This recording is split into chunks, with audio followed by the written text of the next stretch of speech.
അഫ്സല് ജാസ്മിന് വേണ്ടി കുറേ gift big boss season 6 ആ പരിപാടിയിലേക്ക് അയച്ചു കൊടുത്തിട്ടുണ്ട്. ജാസ്മിന് വേണ്ടിയിട്ട് കുറേ എന്താണ് ഈ ടെഡി ബിയർ അടക്കം എന്താണ് അഫ്സല് കൊടുത്തത്. പക്ഷെ അത് ഇപ്പോൾ കൊടുത്തതല്ല, അത് ആദ്യം വന്ന സമയത്ത് കൊടുത്തത്. പക്ഷെ ബിഗ് ബോസ് അത് കൊടുക്കാണ്ട് ഹോൾഡ് ചെയ്ത് പിടിച്ചിരിക്കുകയാണ്. ഇപ്പോൾ അവിടെ കൊടുത്ത ഫോട്ടോസ്, ഫാമിലീൻ്റെ ഫോട്ടോസും പല ഐറ്റംസ് കുറേ കൊടുത്തിട്ടുണ്ട്. പക്ഷെ ബിഗ് ബോസ് അതൊന്നും കൊടുത്തല്ല. അത് ഒരു വിശിഷ്ട പരിപാടിക്കോ ഒരു ഇവൻ്റൊക്കെ വരുമ്പോൾ കൊടുക്കാൻ വേണ്ടി മാറ്റി വെച്ചിരിക്കുകയാണ്. അപ്പോൾ ഒരു ഇവൻ്റ് നമ്മൾ ഫാമിലി ഫോട്ടോ കൊടുത്ത് അങ്ങനെ ഓരോ ഇവൻ്റ് വരുമ്പോൾ കൊടുക്കാൻ വേണ്ടി വെച്ചേക്കാണ്. പക്ഷേ അത് ഓർക്കണം, അതായത് തന്നെ എന്നാൽ അത്രക്കും അഫ്സലിന് ജാസ്മിനോട് നല്ലൊരു കമ്മിറ്റ്മെൻ്റ് ഉണ്ട്, അത്രക്കും സ്നേഹമുണ്ട്, അവരുടെ റിലേഷൻ അത്രക്കും വളരെ വലുതായിരുന്നു. പക്ഷെ അതൊന്നും മനസ്സിലാക്കാണ്ട് ജാസ്മിൻ അകത്ത് കയറി കളിച്ച് ചിലപ്പോൾ ഗെയിമായിരിക്കാം, ജാസ്മിന് വേണമെങ്കിൽ ഗെയിം എന്ന് പറയുകയും ചെയ്യാം. പക്ഷെ ആ ഗെയിം ഒരു അൾട്ര ഫ്ലോപ്പായി പോയി. ആ ജാസ്മിന് ഇപ്പോൾ അവിടെ ഇങ്ങനെ കളിച്ച് ഗെയിം കളിച്ച് പുറത്ത് വരുമ്പോൾ ഗെയിമാന്ന് പറഞ്ഞ ആൾക്കാരെ പറ്റിക്കാം.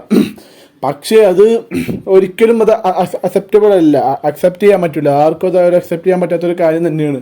ഇത്ര പുറത്തിത്ര റിലേഷൻ ഉണ്ടായിട്ട് അയാൾ ഇത്ര സ്നേഹിച്ച ഒരാളായിട്ട് എന്നിട്ട് അകത്ത് കയറി ഇങ്ങനെ ഗബ്രിയായിട്ടുള്ള ഇത്ര ബന്ധം സ്ഥാപിക്കുക, അതൊക്കെ ഒരു ശരിയായ കാര്യമല്ല. ഗെയിം ഒന്നാമത്തെ കാര്യം, ജാസ്മിന് വല്ല പുറത്തെ കാര്യം അറിയില്ലായിരിക്കാം എന്താ സംഭവിക്കുക. ജാസ്മിൻ്റെ ചിന്ത ഇത് ഗെയിമാണ്, പുറത്തത് ഗെയിമായിട്ട് കാണുന്നുള്ളൂ, അത്രോളൊന്നും ജാസ്മിൻ്റെ ചിന്ത. അല്ലെങ്കിൽ ജാസ്മിന് ചിലപ്പോൾ ഇഷ്ടപ്പെട്ടിട്ടുണ്ടാവുക.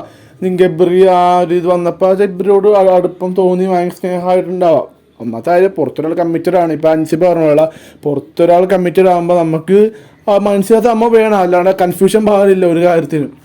ആരുടെ ചോദിച്ചപ്പോൾ അൻസിബ പറഞ്ഞ പോലെ തന്നെ കൺഫ്യൂഷൻ എന്തിനാണ്, ഒരാൾ നമുക്ക് കമ്മിറ്റഡ് ഉണ്ടെങ്കിൽ നമ്മൾ ആരെയും നമ്മൾ നോക്കുക. പിന്നെ നോറൊക്കെ പുറത്തൊരാൾ കമ്മിറ്റഡാണ്. എന്നിട്ട് നോറ ഈ പരിപാടി കാണിക്കണ്ട, ഗെയിമിനോടൊന്നും കാണിക്കല്ല, ആരും കാണിക്കൂല അങ്ങനെ കോമ്പ് പിടിക്കുകയാണെങ്കിൽ എന്താണേലും. പക്ഷേ ഇവരുടെ ഇത് ഒരു അൾട്ര ഫ്ലോപ്പായി പോയി. ഇത്രമാത്രം സ്നേഹിക്കുന്ന ഒരാൾ പുറത്തുണ്ടായിട്ട് എന്തൊക്കെ കൊടുത്ത് ആ ടെഡി ബിയറും അല്ലാതെ കുറേ ഐറ്റംസൊക്കെ കൊണ്ട് കൊടുക്കുന്നുണ്ട് ഇയാൾ. പക്ഷേ ആ ബിഗ് ബോസ് കൊടുത്തില്ല. അപ്പോൾ അത്രക്കും സ്നേഹമുണ്ട്. ജാസ്മിൻ അത് അറിയാം, പുള്ളിക്കാരൻ സ്നേഹം എന്ന് പറയുന്നത് അറിഞ്ഞിട്ട് ഗെയിമിന് വേണ്ടി ഗെയിം കളിക്കാൻ വേണ്ടി അത് ചെയ്യാണ് പുള്ളി. ശരിക്കും പറഞ്ഞാൽ ഇനിയൊരു കാര്യം ഓർത്ത് വെച്ചോ, ഇനിയിപ്പോൾ ഇനി അടുത്ത പ്രാവശ്യം ബിഗ് ബോസിൽ പറ്റി കിടക്കായിട്ട് പോകുന്ന ആൾക്കാർ ഈ അകത്ത് കാണിക്കണമായിരിക്കില്ല പുറത്ത് അത് വരുന്നത്. ഔട്ട്പുട്ട് വരുമ്പോൾ അതായിരിക്കില്ല, മൊത്തത്തിൽ മാറിയിട്ടുണ്ടാവും. ഒന്നാം തരം ഇപ്പോൾ ജാസ്മിന് ഇത്രയ്ക്കും നെഗറ്റീവ് വരാൻ ബിഗ് ബോസ് ഹിസ്റ്ററിൽ ഏറ്റവും നെഗറ്റീവ് വന്ന ഒരാൾ. പിന്നെ പെൺകുട്ടിയും ഒരു ലേഡിയും കൂടിയാണ്, അതുകൊണ്ട് ഓർക്കണം. ലൈഫുണ്ട്, എല്ലാം ഉണ്ടാക്കുക.